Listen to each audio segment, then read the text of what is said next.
कार्यक्रमाला पुरुषांची जेवढी उपस्थिती आहे त्याच्या थोडं पुढे जाऊन महिलांची उपस्थिती आहे आणि त्याचबरोबर लहान लहान मुलांची सुद्धा उपस्थिती आहे. खास लहान मुलांसाठी प्रश्न, जरा लहान मुलांनी उभे राहा जरा, फक्त लहान मुलं जी शाळेत जातात. आज आपण आपल्या मुलांना शाळेमध्ये 1,00,000-1.5 लाख रुपयाच्या फी भरून या शाळेमध्ये यांना काय शिकवलं जातं बघा. चला प्रश्न विचारतो, मला उत्तर द्यायची सगळ्यांनी एकत्र. ए फॉर, क्या बात आहे, एकदा जोरदार नाही होत, जोरदार, अरे जोरदार मुलांसाठी नाही वाजवायचे. हा. B for, C for, D for.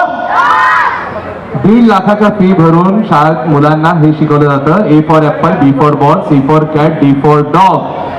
कुत्री मांजरी शिकवल्यानंतर ही मुलं शाळेतून घरी आल्यानंतर कुत्र्या मांजरांसारखं वागणार नाही तर कसं वागणार? शिकवायचं ना आमच्या मुलांना, शिकवा. A for Ahilyabai, B for Bhagat Singh, C for Chhatrapati Shivaji Maharaj आणि D for doctor Babasaheb Ambedkar. घराघरात नॅशनल कॅरेक्टर ठरले जातील, घराघरात. पण थोडीशी शिक्षण प्रणाली आमची थोडी धोक्यात आहे. म्हणजे विचार करा ना मंडळी, डॉक्टर बाबासाहेब आंबेडकरांवर आम्हाला 7 ओळींचा पॅराग्राफ येतो, त्याच्या पलीकडे बाबासाहेब शिकवले जात नाही. UPSCला डॉक्टर बाबासाहेब आंबेडकर अगदी 2 मार्कासाठी विचारले जातात. MPSCला डॉक्टर बाबासाहेब आंबेडकरांवर अगदी 4 मार्काचा प्रश्न विचारला जातो.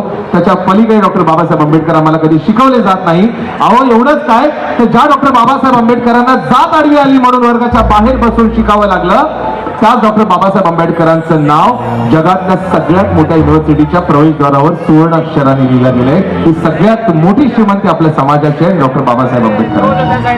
म्हणजे या डॉक्टर बाबासाहेब आंबेडकरांच्या हा जो काही मळा इथे फुललेला दिसतोय, हा मळा पहिला काट्याकुट्यांनी भरलेला होता. हा मळा नव्हताच मुळी. आणि या काट्याकुट्यांनी असलेल्या या जमिनीमध्ये बाबासाहेबांनी अथक परिश्रम, त्याग, कष्ट हे साहिल, आणि म्हणून आज घाटकोपर मधला हा इतका भरलेला मळा आपल्याला फुललेला दिसतोय. मी आशा व्यक्त करतो या भरलेल्या मळ्याकडून एकदा जोरदार टाळ्या डॉक्टर बाबासाहेब आंबेडकरांसाठी झाल्या पाहिजे, जोरदार. धन्यवाद. हॅलो हॅलो मॉनिटर वाढव, सगळ्या माहिती, सगळ्या माहिती मॉनिटर वाढव. Hello hello hello hello hello भीमाईच्या वासरता अनुरागीच्या लेकराचा पायगुणाचा भाई जागा गेला जगदेविगा झाला उजेड हा अन त्याला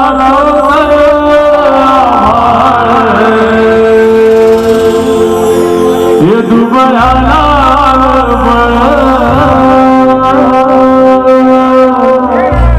घुंगराची वाज काठीगा झलमला झलमला भीमा भीमाईच्या पोटीगा भीमाईच्या पोटीगा.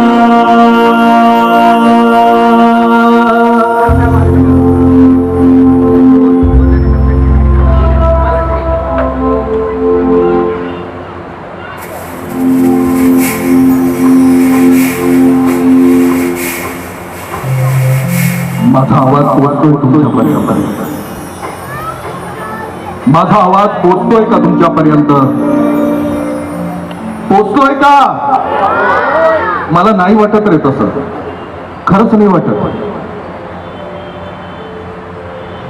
माझा आवाज नाही पोचत आहे तुमच्यापर्यंत.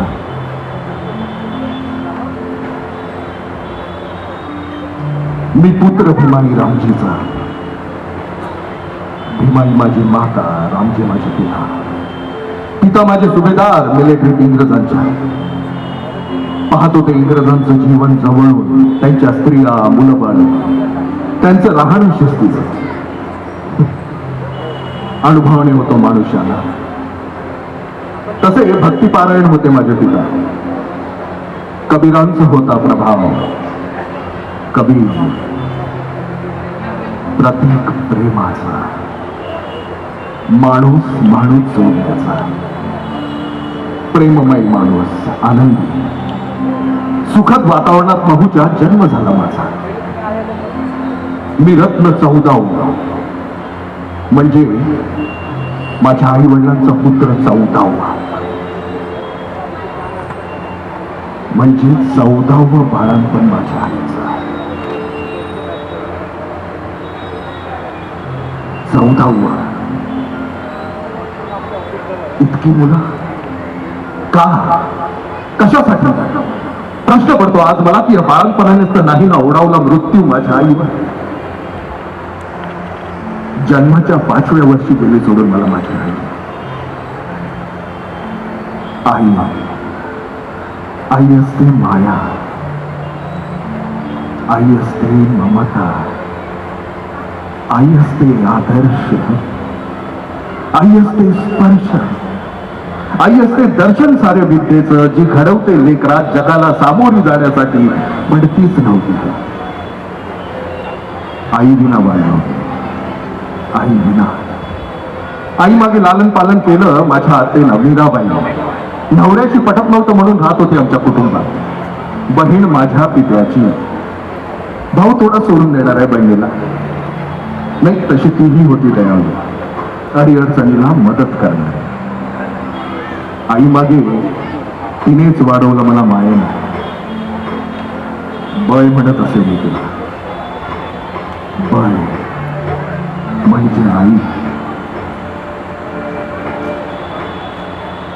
मी बोर तर करीत नाही ना तुम्हा लोकांना माझ्या कुटुंबातील गोष्टी सांगून?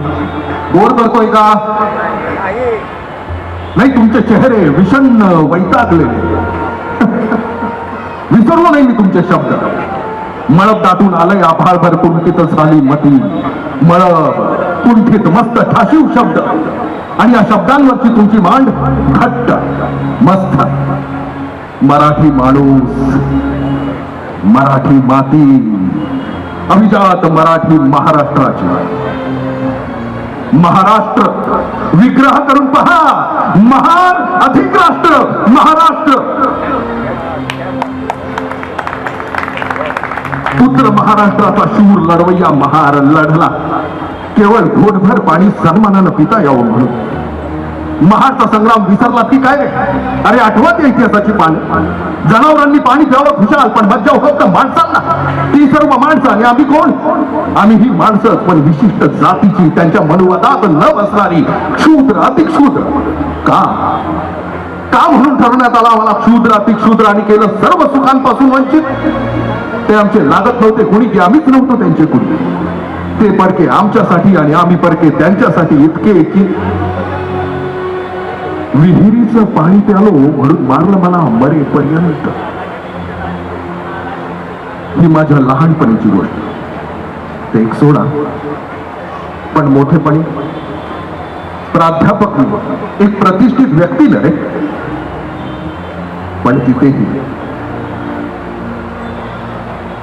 वेगळं मडकं ठेवलं जायचं केवळ माझ्यासाठी. लहानपणी नव्हतं कळलं मला का मारलं ते, पण मोठेपणी त्या वेगळ्या मडक्यातील पाणी पिताना डोळ्यातील अश्रू अलगद उतरायचे त्या ग्लासात आणि आठवून सतत तहानलेल्या पोटात एक जीव घेणी वेदना, भरभरणाऱ्या वेदनेची जाणीव, मेंदू छिन्न विछिन्न तळपायाची आग मस्तकात. अरे मरून का नाही जात आपण? या वेदनेच्या जाणीवेने पेटून उठला अंतरंग. लढायचं पाणी हे निसर्गाचं देणं सर्वांसाठी, मग त्या सर्वात मी का नाही? जगातील प्रत्येक जलाशय माझा आणि मी त्या जलाशयाचा एकातून घटक. 14 तळा महाड एकेकाळी बौद्ध लेण्यांनी बहरलेलं, माणूसपणानं फुललेलं, समतेचं गीत गाणारं, काळाच्या ओघात इतकं काळवंडलेलं की 14 तळ्याच्या पाण्याला स्पर्शही नाही आम्ही. आमच्याच भूमीत आम्ही गुलाम केलं बंड जाहीरपणे, प्यालो पाणी उघडपणे. शेकडो जण वर्षानुवर्ष तहानले, उतरलो थेट तळ्यात, सिद्ध केला आम्ही आमचा हक्क. ही भूमी आमची आणि आमचं अस्तित्व नाकारणारी ती मनुस्मृती टाकली त्याच महाडच्या मातीत जाळून.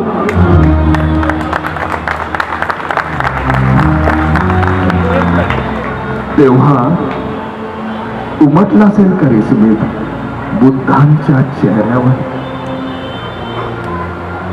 सांगा ना, उमटला असेल का रेशमेत बुद्धांच्या चेहऱ्यावर?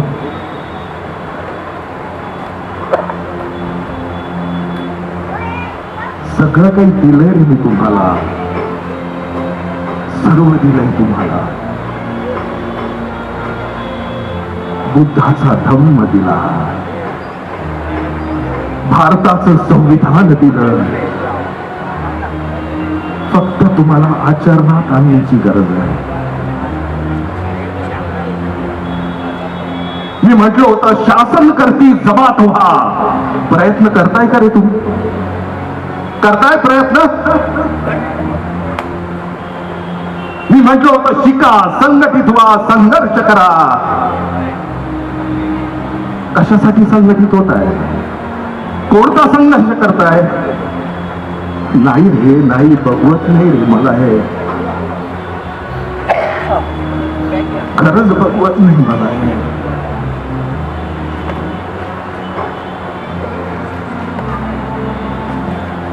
समतेचा रथ इथवर घेऊन आलो,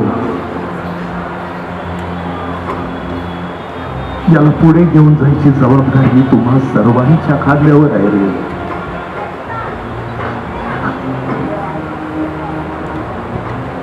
मी अजूनही आशा करतो की तुम्ही या रथाचं ओझ अजूनही पेलवाल आणि याला पुढे घेऊन जाण्याचा प्रयत्न कराल.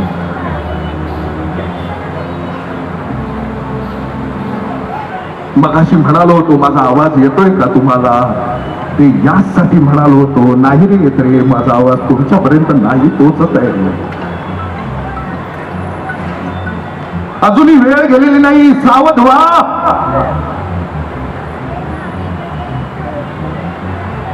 सावध व्हा, सावध व्हा रे, सावध व्हा. नमो बुद्धाय.